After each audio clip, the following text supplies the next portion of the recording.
하나님의 말씀은 욥기 41장 6절에서 13절까지입니다.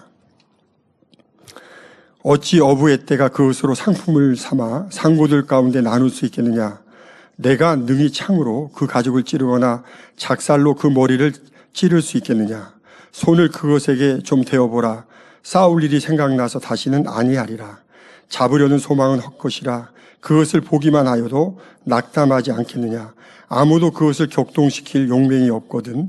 능히 나를 당할 자가 누구냐? 누가 먼저 내게 주고 나로 갚게 하였느냐? 온 천하에 있는 것이 다 내 것이니라. 내가 악어의 지체와 큰 힘과 훌륭한 구조에 대하여 잠잠치 아니하리라. 누가 그 가죽을 벗기겠으며 그 아가미 사이로 들어가겠는고.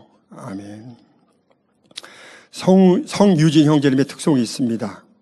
성유진 형제는 청년선교회 소속으로 각 교회 각종 행사와 특성으로 영광 돌리고 있습니다. 오늘 드릴 특성곡은 주의 손에 나의 손을 포개고입니다.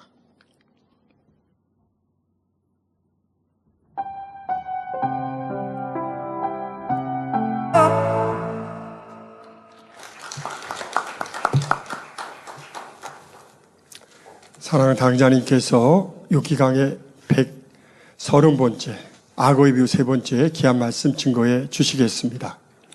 특성으로 영광 돌려주신 성유진 형제님 감사합니다. 사랑하는 성도 여러분, 하나님께서는 악어의 비유를 들어 욥을 깨우쳐 주시고 계십니다. 지난 시간에도 욥이 지금까지 자신의 의를 주장하며 하나님께 응답받고자 했던 방법이 잘못되었음을 깨우쳐 주셨지요. 악어는 강력한 턱과 단단한 비닐로 무장하여 인간의 힘만으로는 제압하기 어려운 동물입니다. 이와 마찬가지로 하나님의 권세와 뜻을 인간의 논리나 주장으로 꺾을 수 없습니다. 때로 우리 생각으로 하나님의 생각이 맞다 틀리다 하는 인생들 얼마나 어리석습니까? 말 그대로 우리는 인생이요 하나님은 신이십니다. 그런데 사람의 생각으로 신이 맞다 틀리다 할 수 없는 것이지요. 하나님은 더더욱 우리를 창조하신 창조주이신데 작은 나의 생각, 우리가 달을 만들고 해를 만들 수 있습니까? 지금 하나님께서 나타나셔서 욥에게 네가 바람을 불게 할 수 있냐? 네가 하늘에 비를 내리게 할 수 있냐? 라고 물으실 때 욥은 아무것도 대답할 수 없었습니다. 할 수 없는 것들이니까요. 내가 해를 만들 때 네가 있었느냐? 모르시는데 절대 상상할 수도 없는 일 아닙니까?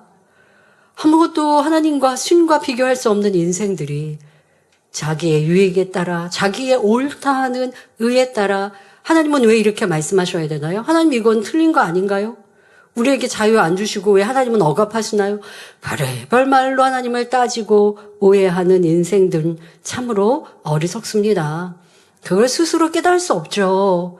깨닫지 못하니 신을 만날 수도, 만나지 못하니 신이 하시는 크고 놀라운 일의 역사도 체험할 수 없습니다. 우리는 하나님께 응답받기 위해서 어떻게 해야 하는지 충분히 들었습니다. 자신의 의를 주장하며 원망, 불평할 것이 아니라 겸손히 회개하고 하나님의 뜻에 순종해야 한다 했습니다. 즉, 인간의 방법이 아닌 하나님의 방법대로, 하나님이 원하시는 뜻대로, 하나님이 원하시는 길대로 하나님을 찾고 의지할 때 비로소 응답받을 수 있다는 말씀이었습니다. 오늘도 계속되는 악어의 비유를 통해 자기 의를 발견하여 온전히 벗어버리며 하나님의 의와 선으로 가득히 채우시기를 주님의 이름으로 기원합니다. 욥기 41장 6절에 어찌 어부의 때가 그것으로 상품을 삼아 상고들 가운데 나눌 수 있겠느냐라고 물으십니다. 즉 어찌 어부들이 악어를 상품화해서 상인들에게 팔 수 있겠느냐라고 물으시는 것이죠. 자, 이러한 물음에 이는 그럴 수 없습니다. 또 그럴 수 없다는 말씀을 하고 계신 것이죠. 오늘날에는 문명이 발달해서 악어를 잡아 그 가죽으로 가방이나 지갑 허리띠 등을 만들어 상품화할 수 있습니다.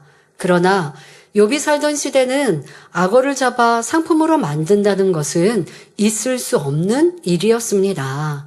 사람이 어떤 도구로 악어를 제압하는 건 너무 생명에 위협이 되는 일이니 그럴 수 없고 악어가 있으면 조용히 피해야 하는 것이죠. 그러면 하나님께서 이 말씀을 통해 깨우쳐 주고자 하시는 것은 무엇일까요? 이는 하나님을 상품화해서는 안 된다는 말씀입니다. 즉 우리가 어려움이 생기거나 다급할 때는 하나님을 찾다가도 염려 근심이 사라지고 평안하면 하나님을 멀리하는 것을 비유하신 말씀입니다. 마치 어떤 물건이 필요할 때만 구하고 필요하지 않으면 무관심하거나 함부로 대하는 것처럼 하나님을 그렇게 대한다는 것이죠. 여러분, 우리가 내가 사람 안에서도요, 도움이 필요하니까 그 사람한테 가서 막 잘해주고 또 옆에서 서비스도 해주고 칭찬의 말도 하다가 도움을 받고 나서는 나 몰라라 하는 사람이 있으면 다음 두 번째 그 사람이 나에게 도움 청할 때 도움을 줄 사람이 어디 있겠습니까? 야, 저 사람을 보니까 자기 유익에 따라 나를 이용하네 라고 말할 것입니다. 하나님께서 지금 우리 인생들에게 그렇게 말씀하고 계시는 거예요. 응답이 필요하고 치료가 필요하고 축복이 필요하니 너가 나에게 겸비 나의 도움을 구하는데 그런데 이제 응답받고 나면 네 마음대로 네 뜻대로 네가 잘나서 축복받은 것처럼 하는구나 라고 이 비유를 통해 깨우쳐 주고 계십니다. 하나님은 우리가 필요할 때만 찾고 필요 없을 때 외면하는 상품이 아닙니다. 그러므로 하나님께서는 우리에게 하나님을 자신의 필요에 따라 이용하고 상품화해서는 안 된다는 사실을 깨우쳐 주시는 것입니다. 다른 예를 한번 들어볼까요? 자녀가 필요한 것이 있을 때는 부모님께 애교도 부리고 심부름도 잘하는데 요구사항이 응답되니 그 다음에는 부모님이 뭘 부르셔도 대답도 안 하고 냉랭하다면 부모의 마음이 어떠하겠습니까? 얼마나 씁쓸할까요? 야, 내 자녀가 나에게 필요할 때만 엄마, 아빠하고 상냥하게 대하는구나. 되게 실망스러우실 거예요. 참 사랑을 주고받는 관계라 할 수 없는 것이지요. 이렇게 어려움이 오고 응답받을 기도 제목이 있을 때는 간절히 기도하고 충성하다가 평안해지면 기도와 열심이 식어지는 성도들도 있지요. 교회 안에서도 그럴 때 봅니다. 잘 안 보이다가 어떨 때 이제 눈에 띄게 되고 열심히 합니다. 왜? 축복받거나 응답받아야 하는 이유가 있을 때. 그래도 들은 말씀은 있어서 하나님을 기쁘시게 하려고 한다고 하겠지만 하나님께서 기뻐하실 수 없어요. 변개하는 모습 원하시지 않지요. 이제까지 열심히 안 했으니까 이제부터 이후에는 계속 열심히 할게요. 그럴 때는 하나님이 받으시는데 열심히 하다가 그 다음에 또 응답 오면 나태해진다면 하나님은 역사하실 수 없고 그런 비진실함을 싫어하신다 말씀하고 계십니다. 욥은 이 정도의 신앙은 아니었지만 하나님의 응답과 축복이 임할 때는 좋으신 하나님이었는데 자신의 원대로 되지 않으니 그 고백이 바뀌더라는 것입니다. 여러분, 우리가 응답이 없다고 또 내게 시련이 온다고 교회를 떠나거나 아니면 반대로 좋은 일이 있다고 교회를 떠나고 하나님을 떠나는 것은 아닙니다. 하지만 지금 말씀드린 것처럼 응답해 주시고 축복이 넘치고 할 때는 또 내가 뭔가 성령 충만할 때는 좋으신 하나님 또 주변에 있는 사람들에게도 양보하고 베풀고 참 선하고 열심히 있고 충성한 일꾼 되었다가 그러다가 뭔가 어려움이 와서 아니면 또 어떤 경우는 응답을 받고 난 다음에는 그 다음에는 이제 열심도 충성도 하지 않는 사람으로 변개한다면 이 또한 하나님을 이용하는 것이라고요. 이걸 우리는 나에게서 찾아보아야 합니다. 욥기 1장 5절을 보면 욥은 아들들이 혹시라도 죄를 지어 하나님을 배반했을까 염려하여 그들을 위해 그 인원수대로 번제를 드렸다 했습니다. 이처럼 자녀들을 염려해서 번제를 드릴 정도이면 욥 자신의 삶은 얼마나 정결했겠습니까? 욥의 행사가 항상 이러하였더라 말씀하실 만큼 욥은 하나님을 경외하며 섬기는 삶을 살았습니다. 그런데 욥기 16장에서는 욥이 하나님께 원망을 쏟아냅니다. 주께서 나를 시들게 하셨으니 이는 나를 향하여 증거를 삼으심이라 하며 하나님이 자신을 치시고 괴롭게 하셨다고 탄식합니다. 늘 하나님을 경외하며 번제를 드리던 욥이 고난을 당하자 있을 수 없는 말로 하나님을 원망하며 불평한 것입니다. 그러나 참된 믿음이 있다면 어떤 고난 속에서도 하나님 감사합니다 라고 고백할 수 있어야 합니다. 왜냐하면 하나님이 다시 회복시키시고 더 큰 은혜와 능력을 주실 것이라는 믿음이 있기 때문입니다. 여러분들 죽을 것 같을 때, 그럴 때 좋으신 하나님, 하나님이 순간 역사하시면 모든 것 회복됩니다. 이러한 믿음이 있기에 넉넉히 이기고 이 어려울 때 하나님이 기뻐하시는 것을 행하는 것, 하나님은 이러한 마음을 원하십니다. 하지만 욥은 시험과 환난이 닥치자 연약한 인간의 모습을 보이며 하나님을 원망했습니다. 만일 욥이 하나님을 참된 신으로 온전히 믿었다면 결코 그렇게 원망할 수 없었을 것입니다. 여러분, 우리의 힘들고 어려운 상황 속에 하나님을 좀 잘 인정하고 높여드립시다. 하나님, 저로는 이거 해결할 수 없는데 하나님은 하실 수 있는데요. 하나님은 역사하시면 이거 아무것도 아니신 거 저 믿습니다. 그 하나님께서 도와주실 거 믿고 이제 더 저를 초복종시키고 하나님의 기뻐하시는 모습으로 변화되겠습니다. 이러한 모습이 되어야지 내가 할 수 없는데 하나님도 하실 수 없냐고요. 그러니까 불평하고 원망하고 있는 거라고요. 믿음이 없으니 이러한 모습들을 고쳐야 합니다. 하나님을 참된 신으로 믿었던 아브라함은 독자 이삭을 바치라는 명령에도 아멘하고 순종했습니다. 어떤 고백이 나왔어요? 번제로 드려도 독자 이삭을 칼로 배를 가르고 뼈와 살을 갈라 하나님께 번제로 불로 태워 번제를 드려도 죽은 자 가운데 다시 살리실 하나님, 이런 위대한 하나님을 믿어들으니 아멘하고 순종했던 거라고요. 그런데 육신의 생각이 있으면 하나님 독자 이삭은 축복이 씨로 주셨잖아요. 이를 통하여 계속 자손 대대로 축복해 주신다고 하셨잖아요. 그런데 왜 하나님 변개하세요? 하나님도 우리 인생처럼 변개하시나요? 왜 위에 계신 하나님, 전지전능하신 하나님을 이 땅으로 끌어내리냐고요. 왜 위대하신 하나님을 사람처럼 인생처럼 만드냐고요. 여러분, 우리 이러한 생각들 깨워집시다. 이게 바로 오늘 대예배 때도 말씀드린 여러분들 육신의 생각, 가시밭에서 나와지고 있는 이 어리석은 생각들, 위대하신 좋으신 하나님, 그러니까 더 힘들고 어려울 때 그 우리가 들었던 수많은 간증들 있잖아요. 얼마나 놀라운 일을 펼치신 하나님.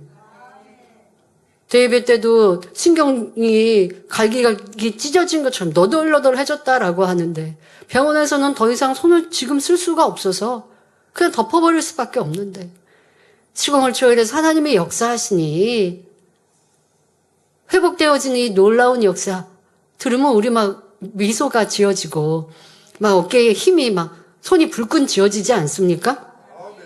그래서 이런 하나님, 그러니까 저렇게 움직일 수 없고 다리에 감각도 없었는데 아니 근데 시공간을 초월하여 기도받고 나니 보조기로 걷겠다 싶더니 저렇게 걷고 그리고 정상적으로 2발 걸어서 2주 만에 퇴원하셨잖아요. 이 얼마나 놀라우신 하나님이십니까?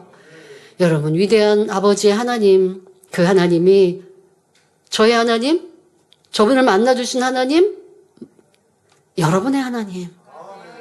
그 하나님 믿으면 우리는 힘들고 어려울 때도 평안할 때도 감사가 넘칠 때도 어느 때든 그 하나님을 의뢰하고 붙들어야 하겠습니다. 자, 믿음의 선진들은 이렇게 하나님을 믿으니 위대하신 하나님을 믿으니 순종이 나왔습니다. 어렵고 힘들 때 더 하나님을 의뢰했습니다. 반면 예수님을 구세주로 믿지 못했던 가룟 유다는 돈에 눈이 멀어 스승을 은 30에 팔아 넘겼습니다. 여러분, 가룟 유다는 예수님과 함께하는 3년 공생의 기간, 예수님을 통해 나타난 크고 놀라운 권능을 보았고 그 또한도 예수님은 하나님의 아들이시다. 저분은 메시아로 우리 가운데 오셨다라는 걸 믿었어요. 가룟 유다가 의심하면서 예수님을 쫓아다닌 게 아닙니다. 예수님의 크고 놀라운 권능 속에 가룟 유다도 예수님을 믿었어요. 그런데 이것은 참 믿음이 아니라고요. 보니까 맞아요. 이 세상에서는 의심하지 않으면 믿는다고 말해요. 그런데 성경은 하나님은 그게 아니에요. 믿으면 그에 따른 행함이 있어야 돼요. 예수님이 하나님의 아들이심을 믿으면 예수님의 말씀대로 순종하는 행함이 따라야 돼요. 그런데 가룟 유다는 그게 아니죠. 여전히 자기의 계산. 예수님은 저렇게 위대하신 하나님의 아들이시고 메시아이셔. 그러면서 생각이 이제 동원되는 거죠. 예수님을 붙여주면 그러면 나도 권세가 예수님께서 이제 왕의 자리, 이 유대인의 왕의 자리에 서시면 그 붙여주던 제자들의 권세가 얼마나 클까? 이게 마음의 은연중에 항상 있었어요. 그 마음과 함께 예수님이 나타나는 권능을 보면 저분은 하나님의 아들이셔. 이 두 마음이 있는 거예요. 가시떨기밭이라고 해서 온통 가시떨기만 있는 게 아니라 예배하고 기도하면 믿음이 오고 행복하고 기쁘다가 또 이내 기도를 끝나고 내 삶에 돌아가며 염려 근심하는 이런 분들, 일부 밭에 가시나무가 자라고 있는 분들도 있고, 이 가룟 유다도 그랬던 거죠. 그런데 예수님이 이제 십자가를 잡히시기 전에 보니까 핍박이 점점 심해지고 또 이제는 그 상황이 물밀듯 몰려오면서 권세자들이 함께 힘을 합쳐 예수님을 십자가에 못 박기를 결의하는, 이렇게 될 때에 이 딱 정확하게 어떻게 원수망이 사단은, 여러분 우리 세상 삶에도 그래합니다. 왜 하나님이 나와 함께하는 저 사람들을 막아주지 않으셨어요 하고 매사를 하나님을 인정하는 걸 이상하게 하나님을 인정해요. 하나님이 내 삶에 내 주변의 모든 사람들을 나를 위해 그 사람들을 다 바꿔주셔야 좋으신 하나님. 여러분 마음대로 하나님을 막 갖다 붙이면 안 돼요. 그 사람들도 다 각자의 자유의지가 있어요. 그래서 때로는 나를 미워하는 사람, 아니면 내가 상대에게 신뢰를 끼쳤더니 그 사람이 그게 불편해서 나에게 나쁜 말을 할 수 있어요. 그러면 내가 신뢰를 범한 것을 찾아 회개하고 돌이켜야 되는 거지. 하나님, 저 사람이요 저를 괴롭히는데 왜 안 막아주셨어요? 여러분들 예를 들어 직장에서 일을 하는데 내가 실력이나 능력이 부족해서 직장에서 권고사직을 받았어요. 그러면 왜 하나님, 왜 제가 권고사직을 받아야 되나요? 하나님 제게 왜 이런 시련을 주셔야 되나요? 이게 맞아요, 여러분? 내가 능력이 실력이 안 돼서 권고사직을 받았으면 하나님, 제가 더 성실하게 일하지 못했습니다. 제가 더 하나님의 능력을 구해서 세상에서도 뛰어나야 되는데 그래야지 못했습니다. 이제 더 열심히 할게요. 성실히 할게요. 저에게 지혜도 주시고요. 제가 노력할 때, 이제 또 다음에 취직할 땐 성실하게 인정받는 사람 되게 해주세요. 이렇게 기도를 하면 하나님을 구해야 되는데, 하나님을 구하는데 이상하게 구한다고요? 이게 지금 욥기 41장에 계속 하고 계신 말씀이에요. 네 마음대로 이 강한 악어를 좌지우지할 수 있느냐? 그럴 수 없지 않느냐. 그런데 하나님은 이 악어를 만드신 하나님이시다. 근데 너는 나를 좌지우지하려고 했구나. 하나님이 그렇게 묻고 계시는 건데요. 여러분들도 그렇게 기도하고 생각하고 원망했던 걸 찾아 회개해야 합니다. 이 가룟 유다를 권세자들이 그를 포섭하죠. 돈 줄 테니까 예수님을 팔아라. 예수님을 알려줘라. 예수님 우리가 잡을 때 너가 사인을 해라. 라고 이렇게 포섭을 하는데요. 이걸 하나님이 그렇게 시키신 거예요? 아니에요. 원수마귀 사단은 지금 권세자들을 통해서 가룟 유다를 포섭하게 한 건데, 누가? 원수마귀가. 원수 마귀는 사람의 그 악을 너무 잘 알아요. 12제자 중에 베드로에게 그렇게 다가왔겠습니까? 베드로에게 권세자들이 와서 돈 줄 테니까 예수님 어디 계신지 알려줘. 그러지 않죠. 베드로는 그 단번에 물리치고 때려줄 수도 있어요. 그 누구에게? 이 가룟 유다에게. 그 중심, 그 마음이, 그 사심이, 그 욕심이, 배신할 마음이 있는 걸 원수 마귀 사단이 아니까 권세자를 통해 이 가룟 유다를 건들더라는 거예요. 여러분 삶 속에 누군가 나를 괴롭게 하고 힘들게 할 때 하나님이 왜 그 사람을 내비두셨어요? 하지 마세요. 그 사람을 주관하는 것도 또 그 사람 의지로 그렇게 하는 거예요. 그 사람 의지로 그렇게 하는 거 하나님이 왜 안 막아주셨어요? 라고 우리가 생각한다면 이건 하나님을 내 마음대로 왔다 갔다 장기 두고 바둑 둘 때 내가 아무데나 갖다 놓을 수 있다고 하나님을 내 마음대로 막 그렇게 위치하려고 하는 거나 마찬가지예요.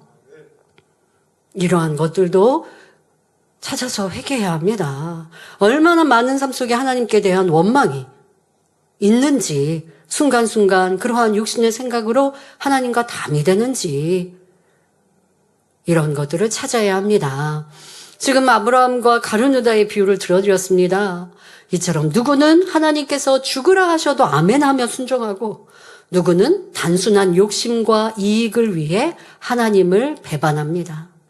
하나님께서는 결코 이러한 배신과 불순종을 절대로 기뻐하지 않으십니다.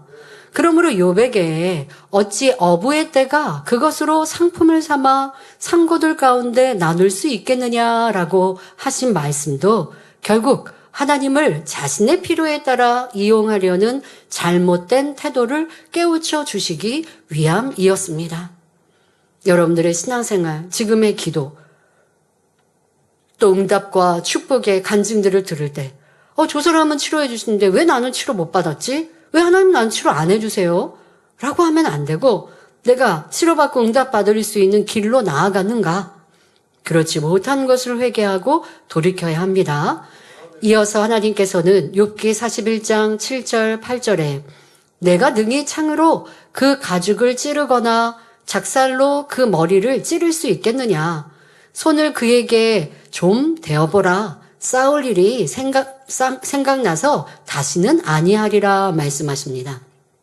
여기서 작살이란 물고기를 찔러 잡는 기구로서 작대기 끝에 삼지창 비슷한 뾰족한 쇠를 박아 만든 도구를 말합니다.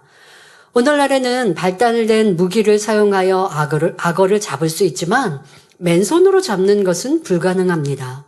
더욱이 욥의 시대에는 창이나 작살로 악어를 찌를 수도 없었고 설령 찌른다 해도 그 가죽이 너무 단단하여 창이 들어가지도 않았을 것입니다. 그러므로 하나님께서는 욥에게 내가 창으로 악어의 가죽을 꿰뚫거나 작살로 그 머리를 찌를 수 있겠느냐? 악어에게 한번 손을 대기만 해도 싸울 엄두를 내지 못할 것이다 라고 말씀하십니다. 만약에 이렇게 작대기, 나무 작대기 같은 걸로 악어를 건드려 봅세요.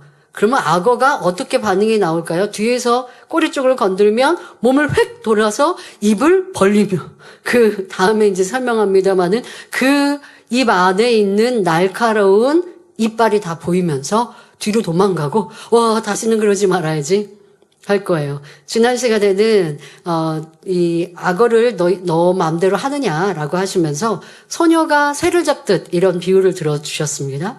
아이들이 이 새를 잡아서 놀기도 하는 이러한 것도 비유했는데요. 그거는 가능할지 모르지만 지금 악어에게 그렇게 장난쳤다가는 이거는 어디가 물리고 잘못될 수 있어요. 그 악어가 입이라도 벌리게 되면 내가 왜 이러지? 하고 다시는 공격하려 하지 않을 것 아닙니까? 지금 이런 말씀을 하십니다. 이는 욥아 내가 하나님을 원망하고 탄식하며 화살같이 찌르는 말이 바로 이와 다를 바가 없는 것이다.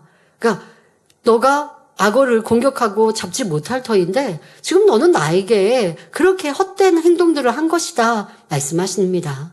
욥은 그동안 하나님에 대한 원망을 서슴지 않고 쏟아왔습니다. 이와 같이 창조주 하나님을 향해 원망하는 것은 마치 악어의 단단한 가죽을 창으로 찌르며 작살로 머리를 찌르려는 것과 같이 미련하고 어리석은 행동임을 깨우쳐 주시는 것입니다. 이는 단지 욥에게만 하시는 말씀이 아니라 하나님을 믿는 사람이든 믿지 않는 사람이든 하나님을 원망하거나 열심내는 성도들을 미워하고 핍박하며 하나님을 향해 화살을 날리는 경우를 경계하시는 것입니다.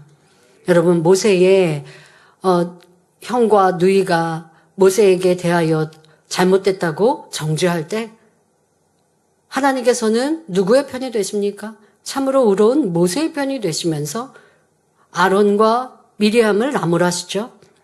미리암은 그 몸에 병이 듭니다. 그 문둥병이 바라고 그 또한도 그 스스로가 회개하여 치료된 것이 아니라 모세가 하나님께 메어 달릴 때 치료받습니다. 하나님께 대하여서뿐 아니라 하나님의 사람에 대하여 또한 하나님 나라를 위해 충성하는 일꾼들에 대하여 내가 판단하고 정죄하고 악한 말을 하는 것 또한도 이에 해당한다 하십니다. 하나님께서는 이런 사람들을 향해 욥기 40장 8절 9절에 내가 내 심판을 패하려 하느냐 스스로 의롭다 하려 하여 나를 불의하다 하느냐 내가 하나님처럼 팔이 있느냐 하나님처럼 우렁차게 울리는 소리를 내겠느냐라고 물으시는 것입니다.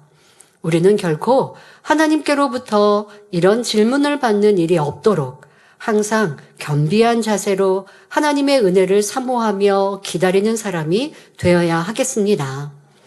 이어지는 본문 욥기 41장 9절 10절에 잡으려는 소망은 헛것이라 그것을 보기만 하여도 낙담하지 않겠느냐 아무도 그것을 격동시킬 용맹이 없거든 능히 나를 당할 자가 누구냐라고 물으십니다. 즉 욥아 악어를 잡겠다는 생각은 헛된 것이다. 그것을 보기만 해도 기가 꺾이지 않겠느냐? 어느 누구도 악어와 맞설 만한 용기가 없는데 하물며 하나님을 당해낼 사람이 있겠느냐? 라는 의미입니다. 성도 여러분, 하나님께서 창조하신 악어조차도 대하기가 두렵고 떨리며 당할 수가 없는데 하물며 창조주 하나님을 당할 자가 누가 있겠습니까? 악어를 만났을 때 싸우자고 덤비는 사람이 어디 있겠습니까? 아무도 악어를 격동시키려 하지 않을 것입니다. 만일 물속에 악어가 보인다면 사람은 무모하게 헤엄쳐 가지 않고 배로 건너거나 조용히 피해 갈 것입니다. 하물며 사람이 전능하신 하나님을 어떻게 격동시킬 수 있겠느냐고 말씀하고 계십니다. 이렇게 말씀하시는 이유는 그동안 욥이 하나님, 내 말씀을 들으셨다면 대답해 보세요 라고 하나님을 격동시켰기 때문입니다. 물론 하나님께서는 이런 말을 들었다고 해서 격동하실 분이 아닙니다. 오히려 욥 스스로가 악을 쌓아가며 그 악을 드러냈을 뿐입니다. 그러면 욥이 하나님으로부터 이 말씀을 들었을 때 무엇을 깨달았을까요? 욥은 하나님을 격동시키기를 원했지만 결과적으로 하나님을 격동시킬 수 없었고 이는 용맹이 아니라 오히려 자신의 연약함과 부족함임을 깨닫게 되었습니다. 내가 하나님을 좀 움직여 보려고 좀 하나님에게 좀 격동하시게라도 해서 나에게 좀 응답해 보시라고 내 말을 좀 들어보시라고 그렇게 하려고 했는데 이거는 무모했구나, 어리석었구나 라는 것을 깨우치고 있습니다. 또한 욥은 하나님을 어떻게 해야 만날 수 있는지를 바로 여기에서 배우게 됩니다. 즉 원망, 불평이나 악 속에서는 하나님을 만날 수 없고 오직 선을 행하며 기뻐하고 감사하며 말씀 가운데 행해 나갈 때 하나님을 만나고 응답받을 수 있다는 사실을 깨닫게 되었습니다. 제가 지난주에는 기도 녹화를 위해서 기도처에 갔었는데요. 지금 30분 기도 녹화를 했지 않습니까?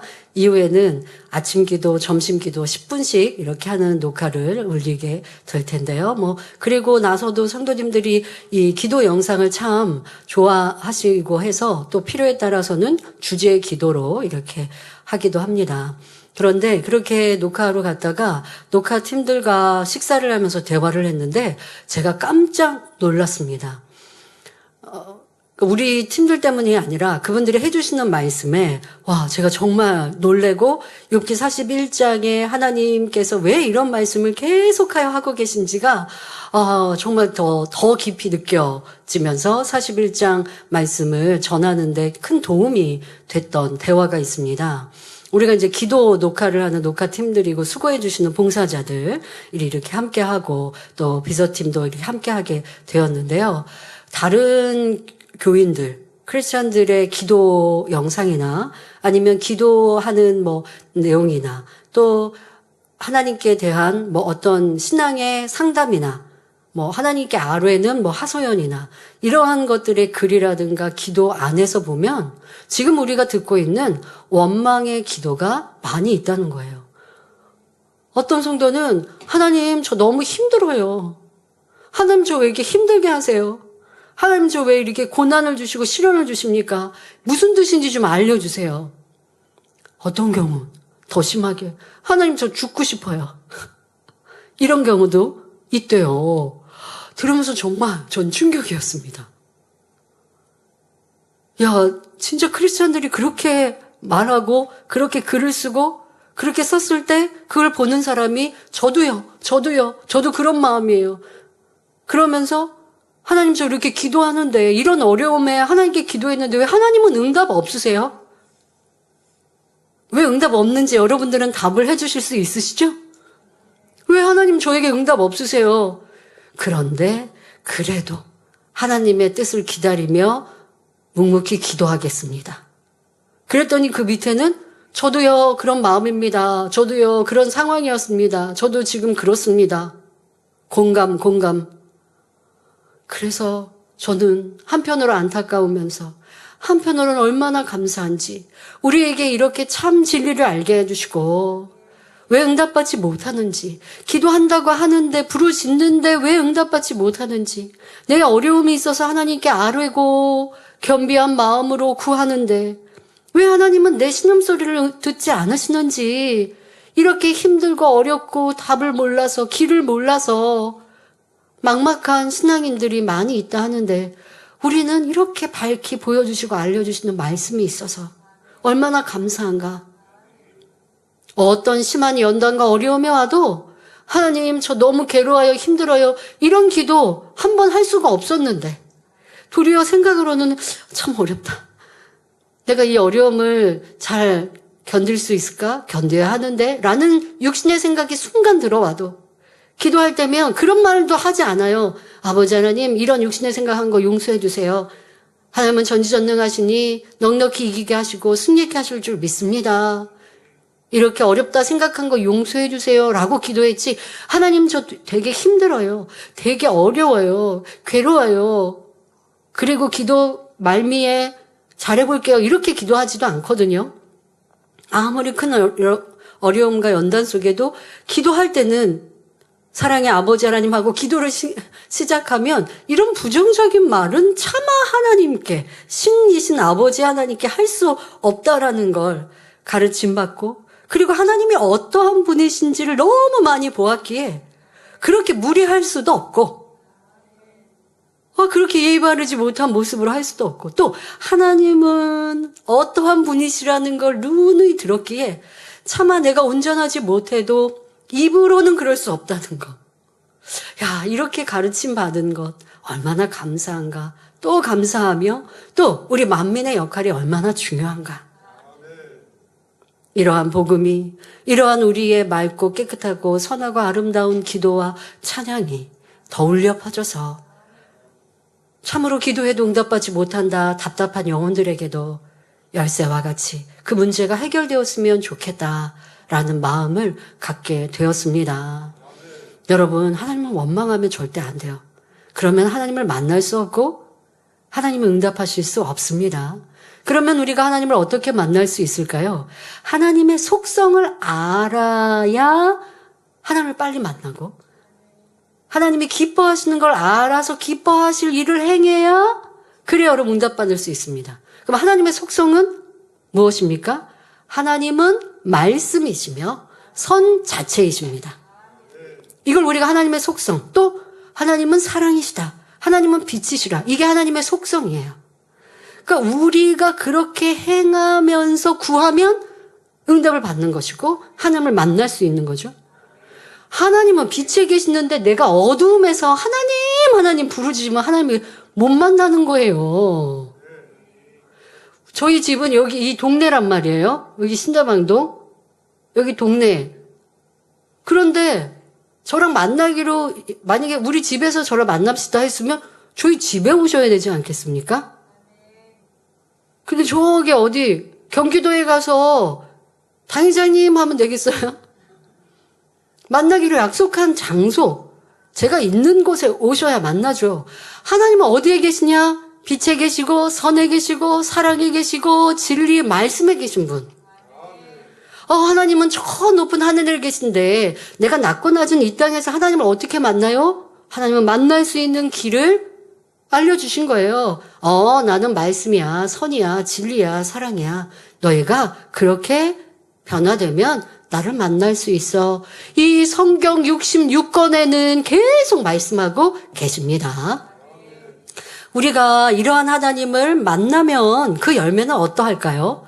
참 생명을 느끼며 말할 수 없는 평안과 샘솟는 기쁨, 안정과 사랑으로 마음이 충만해지며 응답과 축복을 받아 하나님께 영광을 돌려나가게 됩니다. 하나님을 만나니까 그냥 마음만 좋은 게 아니라 영육간에 필요한 것을 채워주십니다. 그러니 우리 성도님들은 오직 기쁨과 감사, 기도와 찬양으로 항상 하나님을 찾고 만나는 삶이 되시기를 바랍니다. 이어지는 욥기 41장 11절에 누가 먼저 내게 주고 나로 갚게 하였느냐, 온 천하에 있는 것이 다 내 것이니라 말씀하십니다. 욥은 때를 따라 정성 다해 하나님께 번제를 드리며 섬겼기에 이제는 하나님께서 자신에게 주시는 것이 마땅하다고 생각했습니다. 연단을 받기 전 욥은 하나님께서 나에게 축복해 주셨다라는 것을 감사하고 인정했어요. 그러나 내가 또 하나님께 축복받을 수 있도록 잘 행했다라는 것이 그 마음에는 깔려 있었어요. 그러니 축복해 주시는 하나님께 나도 열심히 행하고, 내가 열심히 행하니 하나님은 또 축복해 주셨고, 이렇게 같이 쌍방으로 이게 되어졌다라고 생각을 했어요. 그런데 하나님의 축복과 응답이 아니 계시고, 나는 하나님께 잘 했었는데, 그런데 저주가 임하고 어려움이 임하니까, 하나님 제가 이제까지 이렇게 하나님께 잘했는데 왜 하나님 저에게는 역사 안 해주세요? 이제 이러한 원망으로 바뀌어버린 것입니다. 그러나 하나님께서는 이러한 생각도 옳지 않음을 본문에서 지적하십니다. 이는 어떤 의미일까요? 예를 들어 우리는 하나님 앞에 수입의 11조를 드리고 때를 따라 감사헌금과 절기헌금, 건축헌금 등을 드립니다. 이는 하나님의 자녀로서 당연한 도리이며 감사함으로 드려야지 생색내거나 자기를 드러내고자 하는 것은 옳지 않습니다. 또 나는 이렇게 헌금하고 충성하고 열심 내었으니 하나님께서도 당연히 응답해 주시고 축복해 주셔야 하는데 아니 왜 주지 않으실까 하고 생각하는 것도 고쳐야 합니다. 하나님께서는 우리가 믿음으로 심고 행하면 당연히 축복해 주십니다. 하지만 받으려고 심는 것도 또 심고 안 주시나 계산하고 있다면 이는 작은 믿음, 어린 믿음에 머물러 있는 것입니다. 초신자 때는 그럴 수 있어요. 내가 이렇게 기도하고 하나님께 심었으니 또 11조에 대해서는 하나님께 심고 시험해보라 하셨으니 내가 이렇게 가르쳐 주신 대로 하나님께 11조 드리면 하나님은 더 넘치게 복 주신다고 했으니 아직 온전한 믿음이 아니었어도 그렇게 해봐야지 이렇게 시험하듯이 해봅니다. 그랬더니 하나님이 축복해 주세요. 그것이 이제 한 번, 두 번이 되면 그 다음은 믿음이 돼서 시험하지 않고 하나님은 축복 주시는 분. 그리고서 기쁨과 감사함으로 믿음으로 행할 수 있어야죠. 그런데 그러한 체험도 응답도 축복도 받고 하나님의 역사도 보았는데 그런데 시간이 흐르고 직분이 주어지고 일꾼이라 하면서도 내가 이렇게 심었으니까 하나님이 이렇게 주셔야 되는데 왜 안 주실까? 언제 주실까? 이러고 있으면 그것은 온전한 믿음이 아니라는 것입니다. 우리가 심고 충성하며 봉사, 헌신하는 것은 받은 은혜와 사랑에 보답하는 것이요 천국의 상급으로 쌓입니다.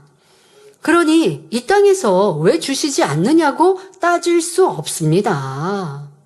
또한 우리가 헌금하고 충성하며 봉사할 수 있는 것 자체가 하나님의 은혜입니다. 호흡하고 먹고 마시고 살아가는 모든 순간이 거저 주신 은혜이지요. 여러분, 저는 기도하는 것도 말씀을 전하는 것도 하나님은 은혜 안 주시면 못한다는 걸 절절히 느낍니다. 제가 기도하면서 막 생각을 동원하거나 생각을 하거나 아니면 이렇게 30분 기도, 10분 기도를 적어놓고 읽는 거 아니라는 거 아시죠? 아니면 외워서 했을까요, 제가? 그럴 수도 없고요. 그냥 어떤 주제로 기도해야지라고 미리 이렇게 프로그램을 준비하면서 마음 안에 성령이 주관하시는 대로 이번에는 사랑장을 주제로 우리의 변화를 놓고 기도해야겠다. 그리고 내가 예전에 이렇게 사랑장을 토대로 하여서 어떻게 나의 변화를 위해 기도했었던지 그런 것들을 그렇게 한 적이 있었지? 그럼 그렇게 기도해야겠다. 또 우리 성도님들의 삶과 마음과 생각 속에 나타나고 벌어지는 사랑과 반대되는 것들을 이렇게 기도하면서 말하고 또 하나님의 도우심을 구해야겠다. 이렇게 그냥 마음 안에 두고 그리고 이제 현장에서 임하는 것이죠. 근데 10분 기도 이제 녹화를 차례를 하는데요. 이게 순간 감동이 충만하게 임하면 아무 생각 없는 사이에도 술술술술 나올 수 있어요. 그런데 이게 웬걸 점심 기도를 어쩌다가 먼저 하게 됐거든요. 아침 기도 순서가 이렇게 제가 생각한 순서가 이렇게 뭔가 이렇게 바뀌었는데 점심 기도를 하는데 이게 지금 쉽게 말하면 한 토막의 주제 기도를 할 거밖에 생각이 안 나요. 그렇게 기도하는데 머릿속은 완전 백지예요. 그럼 내가 지금 이거 감사 기도를 한 다음에는 무슨 기도를 하지? 아무 생각이 안 들더라고요. 그래서 기도할 수 있습니다. 그런데 너무 감사하게도 그러니까 이런 생각이 없이 기도가 술술술 나와야 돼요. 근데 술술술 안 나오는 감동함 속에서 100% 임하지 않으면 지금 내가 이걸 녹화를 하기 때문에 중간에 끊으면 안 되는데 근데 지금 내가 하고 있는 이 감사의 기도 다음은 무슨 기도를 하지라고 하는 이 생각이 있는 건 아직 100% 감동을 못 받은 거죠. 그래도 그 기도가 끝날 때 또 다른 기도의 내용을 주시고 해서 정말 이렇게 끊지는 않고 한 번에 갈 수는 있었지만 내가 기도하는 것도 짧은 10분 기도도 감동함 속에 기도를 하지 못하면 이거 내가 실수하면 어떡하나? 할 말이 없으면 어떡하나? 이렇게 될 수 있어요. 성도님들은 제가 말을 참 잘한다고 생각하실 수 있지만 제가 그렇게 말을 하는 걸 즐겨하거나 또 어떨 때는 말을 별로 안 하고 싶을 때는 할 말이 없어요. 이렇게 말도 서로가 좋은 사람들이 만나면 술술술술 나오는데 좋은 사람이 있으면 할 말이 없는 거 경험해 보셨습니까? 기도가 그러면 안 되잖아요. 그런데 아버지 하나님, 사랑의 아버지 하나님과 기도하는데 할 말이 없으면 안 되죠. 할 말이 없다는 자체가 친하지 않은 거고 가깝지 않다는 건데요. 그러니 기도할 수 있는 것도 말씀을 전할 수 있는 것도 충성할 수 있는 것도 아버지 은혜입니다. 주일이면 우리 성도님들이 곳곳에서 봉사하고 충성해 주시죠. 참으로 감사합니다. 할 수 있는 힘 주신 것도 할 수 있는 마음 주신 것도 다 아버지 은혜요. 아버지는 여러분들의 그 향을 기뻐 음양하시고 그러니까 이 땅에 아버지 하나님 저 많이 축복 주실 거죠? 이게 아니라 아버지를 사랑하여 드린 이 향을 하늘의 상급으로 무엇으로 바꿔주셨을까? 그러니까 이거는 소망해도 돼요, 여러분. 하늘나라의 아버지가 무엇 주셨을까? 내 멸관을 더 만들어 주셨을까? 아니면 내 아름다운 옷을 만들어 주셨을까? 아니면 나에게 멋진 흰 말을 주셨을까? 내 집에 무엇을 주셨을까? 도리어 조금 힘들고 어려울 때면 그렇게 여러분들이 상상하고 기도하세요. 아버지 하나님, 내가 이 수고, 지금 내가 이렇게 조금 어려운데 주를 위해 충성하는 이 시간, 아버지 기뻐하시면 하늘에 뭐 주시겠지. 아니면 그럴 때는요, 하나님께 좀 구하셔도 돼요. 아버지 하나님, 저 하늘나라에 이거 주시면 참 좋을 것 같은데. 기도합니다. 이렇게 하나님께 기도해도 돼요. 그런데 이 땅의 것들로, 육의 것들로 계산하면서 하나님 저 주셔야 되는 이쯤이면 좀 주셔야 될 텐데. 이러고 있으면 하나님께서 너가 나한테 뭐 맡겨놓은 거 있니? 이러신다고요. 맡겨놓은 게 뭐 있으세요? 하나님께 심었으니까? 충성했으니까? 그러면 하늘나라의 상급은 안 쌓고 하나님께 맡겨놔서 이 땅에서 그냥 다 받으시려고요? 그러면 여러분들이 하나님께서 받은 구원은 어떻게 갚으실 건데요? 죄인된 나, 지옥 갈 수밖에 없는 나, 아무런 죄 없으신 예수님께서 그저 은혜로 나를 구원하셔서 십자가에 죽으시고 나에게 보혈의 피로 구원하신 그건 여러분들이 어떻게 뭐 수억, 수십억, 수백억으로 아니면 내 생명 들여서 갚을 수 있을까요? 내 생명 드린다고 어찌 주님의 그 보혈과 비교할 수 있겠습니까? 내가 주님께 드려도 주님 드렸으니까 받으셨으니까 저한테는 좀 주셔야죠. 계산할 게 아무것도 없고 하나님께 계산하려고 치면 우리는 마이너스예요. 마이너스. 하나님께서 우리에게 더 요구하실 수밖에 없어요. 그러니까 계산하지 말고 하나님을 사랑하여 드리는 것, 이것이 하나님이 원하시는 자녀의 모습입니다. 하나님께서 햇볕이나 비를 내려주지 않으시거나 더운 여름에 바람을 불지 않게 하신다면 농부가 어떻게 수확할 수 있겠습니까? 또 바다에 민물과 썰물의 흐름을 주지 않으셨다면 그 속에서 각종 생물이 어떻게 살아갈 수 있겠습니까? 산천초목, 해와 달, 별들도 모두 하나님께서 우리를 위해 창조해 주셨기에 우리가 이 땅에서 생명을 누리며 살아갈 수 있는 것입니다.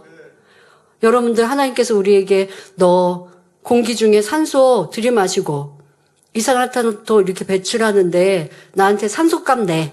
안 하시잖아요. 내가 비를 내리고 햇빛 줘서 먹고 마시는 거 했는데 너 사람한테는 돈으로 채소 샀지만 하나님께 산 거 아니잖아요. 하나님이 주신 건 어떻게 갚을 건데요. 그러니까 계산하는 건 말도 안 되는 것이죠. 무엇보다도 하나님께서는 독생자 예수님을 화목제물로 내어주심으로 우리에게 값없이 구원의 은총을 베풀어 주셨습니다. 요한일서 4장 19절에 우리가 사랑함은 그가 먼저 우리를 사랑하셨음이라 말씀한 대로 하나님께서 먼저 우리에게 사랑을 주셨습니다. 그러므로 하나님께서 이 모든 것을 우리에게 먼저 주셨다는 것을 깨달아 더욱 기쁨과 감사함으로 하나님 앞에 즐겨 드릴 수 있어야겠습니다. 절대 우리 계산하는 사람 되지 맙시다. 계산할 때가는 여러분들 손해보세요. 하나님 앞에 따져 묻겠습니까? 뭘 계산해서 유익될 게 뭐가 있을까요? 그러니 우리는 오직 할 수 있음에 감사, 건강 주심에 감사, 혹여 내가 더 하나님께 건강으로 충성하고 싶은데 그리하지 못하면 입에 있어 기도할 수 있음에 감사. 그냥 감사의 조건들을 찾아가시고 할 수 있는 것에 최선을 다하면 하나님은 내게 필요한 것 필요에 따라 넘치게 주실 것입니다. 이어서 하나님께서는 욥에게 악어의 뛰어난 신체 구조와 강력한 힘에 대해 말씀하십니다. 욥기 41장 12절에 내가 악어의 지체와 큰 힘과 훌륭한 구조에 대하여 잠잠치 아니하리라 하십니다. 그러니까 하나님께서 그렇게 잠잠하지 않겠다. 그럼 뭐예요? 말씀하시겠다는 거예요. 하나님께서 악어의 구조에 대해 설명하시는 이유는 욥에게 하나님의 전능하심과 큰 권능을 깨닫게 해주시기 위함입니다. 즉 악어라는 이 피조물 하나에 담긴 창조주의 위대하심을 인정하고 더욱더 머리를 수그릴 수밖에 없게 하시려는 뜻입니다. 피조물인 악어조차 놀라운 힘과 정교한 구조를 갖추었다면 하물며 그 악어를 창조하신 하나님은 얼마나 크고 높으시며 모든 것에 뛰어나신 분이겠습니까? 이처럼 하나님의 전능하심과 크신 권능을 깨닫게 하심으로써 하나님은 욥에게 다음과 같이 말씀하고 계십니다. 욥아, 너는 하나님 알기를 내 생각대로 반응해주고 내가 말하면 나타나주고 내 요구를 쉽게 들어주는 분으로 여기는구나. 그러나 나는 내가 그처럼 함부로 말하거나 만홀히 여길 수 있는 존재가 아니다 라고 말씀하시는 것입니다. 성도 여러분, 우리 하나님은 어떤 분이십니까? 하나님은 영이십니다. 다시 말해 말씀 자체이시고 진리이시며 진실 자체이신 분입니다. 그분은 약속하신 바를 반드시 실행하시는 분이며 변개함이 없으시고 우리를 선악간에 심판하실 공의의 재판장이십니다. 또한 말씀으로 천지만물을 창조하셨고 우리 인간을 경작하여 그 영혼을 천국으로 인도하시는 구원의 하나님이십니다. 이런 하나님 앞에서 우리 모두는 굴복할 수밖에 없고 오직 순종할 수밖에 없는 존재임을 깨달아야 합니다. 사람은 악어의 강한 힘과 뛰어난 구조만 보아도 두려워서 감히 가까이 갈 엄두를 내지 못합니다. 그런데 그런 악어조차 하나님께서 지으신 피조물 중 하나일 뿐입니다. 그렇다면 그런 존재를 지으신 하나님의 위엄 앞에서 우리가 어찌 함부로 말할 수 있으며 우리 생각대로 하나님께 쉽게 요구할 수 있겠습니까? 자, 그러면 하나님께서 악어의 구조를 어떻게 설명하시는지 구체적으로 살펴보겠습니다. 욥기 41장 13절에 누가 그 가죽을 벗기겠으며 그 아가미 사이로 들어가겠는고 하십니다. 욥은 무장한 군인도 아니고 특별한 기술이 있는 것도 아닙니다. 이처럼 평범한 사람이 어떻게 보기만 해도 무서운 악어를 대항하여 가죽을 벗길 수 있겠으며 그 아가미 사이로 들어갈 수 있겠습니까? 여기서 그 가죽을 벗긴다는 표현은 악어를 자기 소유로 삼으려 한다는 의미입니다. 하지만 하나님은 이 말씀을 통해 욥 너는 결코 그렇게 할 수 없어 라고 분명히 못 박아 말씀하시는 것입니다. 또한 악어의 아가미를 말씀하셨는데 이는 악어의 입을 의미하지요. 악어는 물고기처럼 아가미는 없지만 강이나 호수, 늪지대 같은 물에서 살기에 당시 사람들이 이해하기 좋게 표현하신 것입니다. 보통 아가미가 있는 어류는 아가미를 움켜쥐면 이렇게 아가미를 낚시할 때도 아가미에 이렇게 걸리면 꼼짝도 못하죠. 네. 아가미를 움켜쥐면 꼼짝도 하지 못합니다. 악어도 마찬가지입니다. 그 입을 벌려 커다란 물체를 입 사이에 끼워 놓으면 악어는 입을 닫을 수 없어서 꼼짝하지 못하게 됩니다. 그러니까 요즘에는 여러 가지 마취총도 있고 하니까 저렇게 거대한 악어를 잡아서 사람들이 구경하는 동물원에 넣어놓기도 하고 때로는 저 악어를 훈련하기도 합니다. 악어의 날카로운 이빨 같은 거를 좀 뽑기도 하고 앞에 보이는 거 그냥 두면서 어쨌든 먹이로 악어를 이렇게 훈련하는 경우들도 있습니다. 그런데 저렇게 단단하고 날카로운 이빨을 가진 악어, 또 입을 벌리면 또 크게도 벌리지 않습니까? 그런 악어가 저런 게 움직이지 못하게 하는 무언가를 딱 물었을 때, 그러니까 우리 같으면 사람 같으면 어떻게 해요? 입을 조금 더 벌려서 물린 거를 뱉어내면 될 것 같은데 저 입에 이렇게 딱 물어버리면 그 다음에는 꼼짝을 못하고 있는 이런 모습, 화면에 보신 저런 거, 악어의 특징이 저런 모습이 있는 것이죠. 아가미를 꿰다라고 하는 게 바로 저렇게 입에 크게 물렸을 때 꼼짝도 못하는 모습을 연상하시면 되겠습니다. 그렇게 되면, 저런 상황이 되면 악어를 통제하거나 다스리는 것이 훨씬 쉬워지지요. 그러나 어느 누가 감히 악어에게 접근하여 아가미, 곧 그 입에 재갈을 물릴 수 있겠습니까? 그러므로 하나님께서 욥에게 누가 그 아가미 사이로 들어가겠는고 라고 물으신 것은 곧 누가 그처럼 힘세고 무서운 악어를 마음대로 다스릴 수 있겠느냐라는 의미입니다. 이 질문은 곧 욥이 하나님께 도전하고 있는 상황을 비유하신 설명입니다. 즉 욥이 하나님과 감히 맞서는 것은 무모하고 불가능한 도전이라는 점을 일깨워주고 계신 것이지요.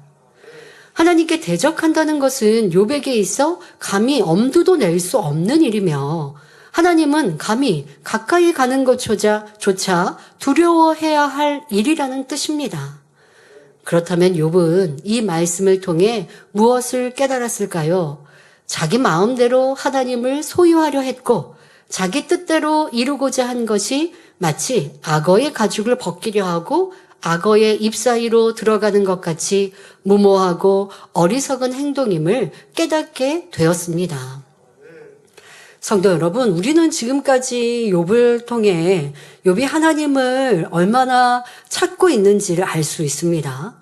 그리고 또 이 연단이 있기 전에 욥의 모습은 연단 중에도 계속하여 친구들과 변론하면서 욥의 친구들도 욥의 행하였던 것들을 말을 하고 있는데 하나님을 경외하였고 율법대로 살았으며 힘써 선행을 이루었습니다.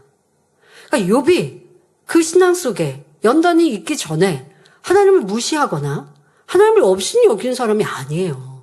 하나님을 경외했어요. 하나님을 두려워했기 때문에 자녀들이 혹간 범죄하지 않았을까 하고 번제를 드릴 정도로 하나님을 믿었고 의지했고 두려워했어요. 그런데 지금 하나님께서는 욥에게 너가 나를 두려워하지 않고 네 맘대로 왔다 갔다 좌지우지하려고 나를 한 거야 라고 말씀하고 계신다는 거예요. 이걸 우리에게 여러분들 대입해야 돼요. 우리가 하나님 무시하지 않고요. 하나님은 위대하신 분이요. 전지전능하신 분이라고 기도하고 찬양해요. 하나님은 응답 주셔야 응답 받을 수 있고 하나님이 역사 안 하시면 내 어려움을 해결 못합니다 하고 되게 겸비한 것처럼 우리가 생각해요. 그런데 내가 원하는 때에 응답 없을 때 내가 원하는 바대로 되지 않으면 불평하고 원망하고 충만함을 잃고 믿음을 잃는 것, 이게 바로 하나님을 좌지우지하려고 한다는 거예요.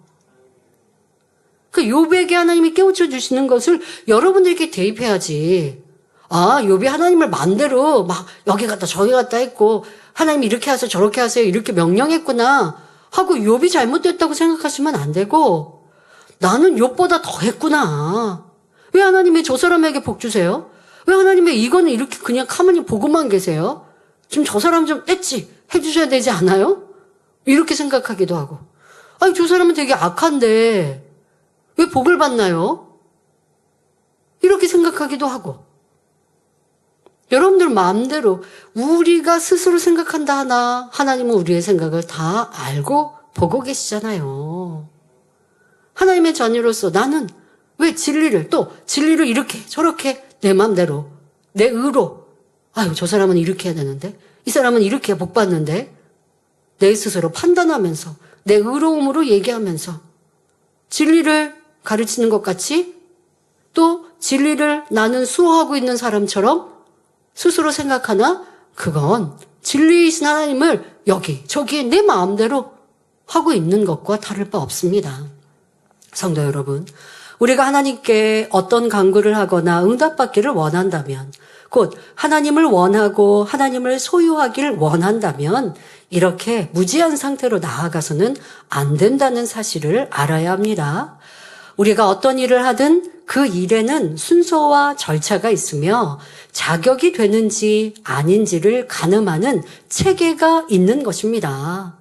하물며 전지전능하시고 우리 모든 인생의 주인이 되시는 하나님 앞에서 무엇을 행할 때 그 자세가 얼마나 더 중요하겠습니까? 여러분, 대통령을 만나려면 어떤 계기로 대통령을 만나게 된다라고 하면 약속이 잡혔다고 그냥 대통령을 만날 수 있는 줄 아십니까? 청와대에서 또 직원들을 통해 교육을 받고 그 사람의 조사가 싹 되는 것은 물론이고 옷 또 소지품 이런 거 조사하는 건 당연한 거 아니겠습니까? 그리고 만났을 때 어떤 호칭 이런 것들에 대해서도 다 소개 설명을 듣고 만나게 되는 것이지 이런 거에 다 절차가 있듯 하나님을 만나는 것도 응답받는 것도 축복받는 것도 하나님께 나아가는 것도 다 그와 같은 법칙이 있는 것입니다. 그러므로 우리가 하나님의 마음을 소유하고 간구와 기도에 응답받기를 원한다면 반드시 그에 합당한 방법이 있다는 사실을 잊지 마시기 바랍니다. 네, 시간이 다 돼서 여기에서 말씀을 마치고 다음 시간에 이어 설명할 텐데요. 아버지 하나님께서도 우리에게 너무나 안타깝게 만나주고 싶으신데, 응답해주고 싶으신데, 그런데 그래야지 못하도록 인생들이 하나님의 자녀라고 하면서 하나님께 기도한다고 하면서 사랑의 하나님, 응답의 하나님, 축복의 하나님 어디서 수식어는 다 갖다서 붙이면서 기도해요. 전지전능하신 하나님, 위대하신 하나님, 모든 거 다 하시는 하나님, 무소부재하신 하나님. 그러면서 응답 축복 달라고 기도하는데, 그런데 말은 그렇게 했을 뿐이지 하나님이 싫어하시는 행함과 또 그렇게 시작은 해놓고 뒤에 가서는 불평과 원망을 이루어 나간다 한다면 하나님께서 어찌 우리에게 응답하시겠는가라고 안타깝게 가르치고 계십니다. 여러분들의 지금까지의 신앙생활 또한 현재의 내 모습을 살피시면서 나는 욥과 같았나? 아니 나는 욥보다 더 하지 않았는가? 응답하실 때는 사랑해요, 기뻐요, 즐거워요, 생명 다할게요 했다가 또 내가 원하는 대로 안 되면 불평, 원망, 짜증, 일꾼들을 힘들게 하고 괴롭게 하고 하나님만 힘들게 하는 게 아니죠. 주변에 있는 사람을 다 힘들게 하는 이러한 내 모습이었다면 나는 욥과 비교할 수 없는 더 나쁜 모습이었구나. 회개할 때 하나님은 응답으로 축복으로 바꿔주실 것입니다. 말씀 삼가하며 함께 기도하겠습니다. 좋으신 아버지 하나님, 이 시간은 하나님께서 욥에게 응답 주기를 원하시고 축복해 주기를 원하시고 만나 주기를 원하시는데 그래야지 못하는 이유를 설명해 주십니다. 이제까지 욥의 말과 행함이 모습이 얼마나 하나님과 거리가 멀었는지 응답과 축복의 법칙과는 거리가 멀었는지를 이 악어를 비유들어 말씀해 주십니다. 이 말씀이 욥의 말씀이 아니라 우리의 말씀이 되게 하여 주옵소서. 나는 어떠했던가를 더 깊이 깨우치고 깨달아서 아버지의 기뻐하시는 모습으로 변화되는 우리 모두가 되게 하여 주옵소서. 감사드리며 우리 주 예수 그리스도의 이름으로 기도하옵나이다. 아멘.